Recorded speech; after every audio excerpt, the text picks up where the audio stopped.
সারাদিন ধরে আমার ঠাম্মা, আমার মা বাড়ি থাকলে মা, আমার বম্মা, আমার জেঠু, মানে বাড়িতে যতগুলি মানুষ থাকবে সবাই মিলে, লিটারালি সবাই মিলে আমাকে সারাদিন গালাবে।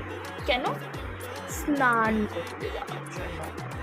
আমার বাড়িতে কোনো মানুষ প্লাস সে যদি বাচ্চা হয়, প্লাস সে যদি একটা মেয়ে হয়, সে যদি দুপুরও বলা যায় না, লাইক 12টার মধ্যে যদি স্নান না করতে পারে, ও মানুষ না, ও ভালো, মানে এ সমাজ তাকে গ্রহণ করবে না, এরকম লেভেলে সে একটা বাজে মানুষ হয়ে যায়। গেস হো আজকে সকাল 8টার সময় স্নান করেছে?